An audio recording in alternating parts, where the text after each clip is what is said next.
ഉണ്ടാകുന്നതിന് മുമ്പ് തന്നെ 16/7/2008 പരമാവധി ഉയർത്തിയിട്ടുള്ളതാണ്.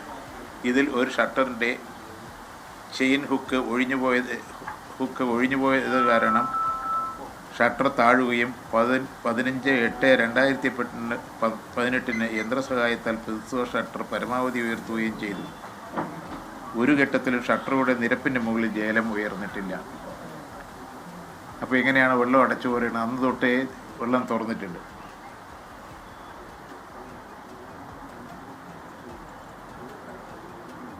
പ്രസ്തുത സ്പിൽവേ പ്രസ്തുത സ്പിൽവേയിൽ ഉയർത്തുന്നതിൽ കാലതാമസം ഉണ്ടായിട്ടുണ്ടോ? ഷട്ടറുകൾ ബി ഇല്ല. എന്തെങ്കിലും ഉണ്ടായിട്ടില്ല. ഇത് വളരെ ക്ലിയർ ആയിട്ട് ഷട്ടർ അവിടെ തുറന്നു വെച്ചിട്ടുണ്ട്. പിന്നെ മണലിനെ സഹായിക്കാനാണെന്ന് എന്തിനാ പറയുന്നത്? ഡിസാസ്റ്ററിൽ ഉള്ള ഉത്തരവാണ്. ഉത്തരവ് പ്രകാരമാണ്. അത് ഇറിഗേഷൻ്റെ വകുപ്പിൻ്റെ കീഴിലുള്ള പരിപാടിയേ ഇല്ല. അത് ജില്ലാ കളക്ടറാണ് അത് ചെയ്യേണ്ടത്. ജില്ലാ കളക്ടറിനോടാണ് അത് ചോദിക്കേണ്ടത്. മാത്യു കുഴൽനാടൻ സ്വന്തം അഴിമതിയൊക്കെ ലോകത്തിലെല്ലാവർക്കും അറിയാം. ഭൂമി കയ്യേറി അവിടെ റിസോർട്ട് കെട്ടിയതും വീട് കെട്ടിയതൊക്കെ അറിയാമല്ലോ. ഞാനതല്ല. അതോടൊപ്പം തന്നെ ഈ കോൺഗ്രസ്സുകാർക്ക് ഈ അഴിമതിക്കെതിരായി പറയുന്ന ആളുകൾ, എനിക്കൊന്ന് പറയാനുള്ളത്, ഞാനിന്നലെ നിങ്ങളുടെ കയ്യിൽ തന്നിട്ടായിരുന്നു.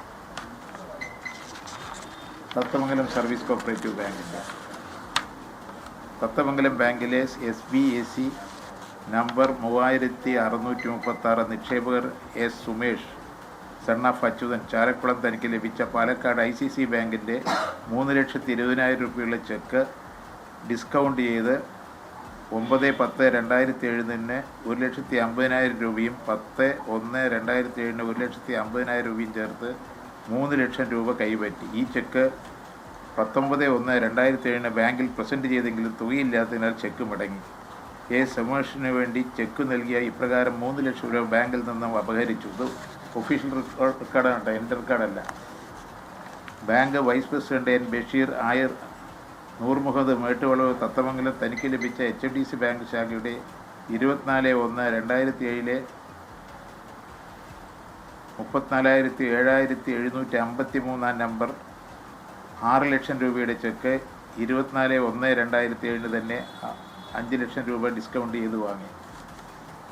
M. ബഷീറിന് ഡിസ്കൗണ്ട് ചെയ്ത് കൊടുത്തുള്ള ചെക്കിൽ 5 ലക്ഷം രൂപയും പലിശയും തിരികെ ഇടവെക്കാൻ ബാക്കി നിൽക്കുമ്പോൾ തന്നെ BC 6,445 1,50,000 രൂപയും BC 6,589 വെച്ച് 50,000 രൂപയും ചെക്ക് ഡിസ്കൗണ്ടിലൂടെ ബാങ്കിൽ നിന്നും കൈപ്പറ്റി.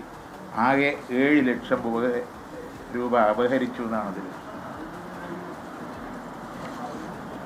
ബാങ്കിൻ്റെ മന്നത്തുകാവ് ശാഖയിലെ SBAC ശാഖയിൽ 2,394 നമ്പർ നിക്ഷേപകർ രമേശന്, പാലക്കാട് കാനറ ബാങ്കിൻ്റെ ഇന്നലെയാണ് മാത്യു കുഴൽനാടൻ മന്ത്രി K. കൃഷ്ണൻകുട്ടിയുടെ മുൻ മന്ത്രി K. കൃഷ്ണൻകുട്ടിയുടെ ഈ പറഞ്ഞ ശബ്ദരേഖ അടക്കം പുറത്തുവിട്ടുണ്ട്. ക്യൂബിക് മീറ്ററിന് വെറും 62 രൂപ നിരക്കിൽ കരാർ നൽകിയ മണൽ പുറത്ത് മറിച്ചു വിറ്റാൽ 2,000 രൂപ അവിടെ കിട്ടുമായിരുന്നുവെന്നും ഏകദേശം 300 കോടി രൂപയുടെ ലാഭമാണ് അതിലൂടെ ലക്ഷ്യമിട്ടതെന്നും അത് തടയാൻ വേണ്ടിയാണ് ഷട്ടർ തുറക്കാതിരുന്നതെന്നും അങ്ങനെ കരിമണൽ ലോബിയുടെ സാമ്പത്തിക താല്പര്യങ്ങൾ ജനങ്ങളെ ദുരന്തത്തിലേക്ക് തള്ളിവിട്ടു എന്നതടക്കമുള്ള അദ്ദേഹത്തിന് തന്നെ ശബ്ദരേഖ പുറത്തുവിട്ടുണ്ടായിരുന്നു മാത്യു കുഴൽനാടൻ്റെ പ്രതികരണം. അത് AI ആണ് എന്നുള്ളതാണ് ഇന്നലെ മാത്യു കുഴൽനാടൻ ഇന്നലെ മന്ത്രി K. കൃഷ്ണൻകുട്ടി പറഞ്ഞത്. അപ്പോൾ അതിൽ AI എന്ന ആരോപണത്തിൽ ഉറച്ചു നിൽക്കുന്നുണ്ട്. അദ്ദേഹത്തിൻ്റെ ശബ്ദം തന്നെയാണോ അത് എന്നതൊരു പക്ഷേ ഈ മാധ്യമ സമ്മേളനത്തിനൊടുവിൽ അദ്ദേഹം ചോദ്യം ഉണ്ടാകുമായിരിക്കാം, മറുപടി ഉണ്ടാകുമായിരിക്കും.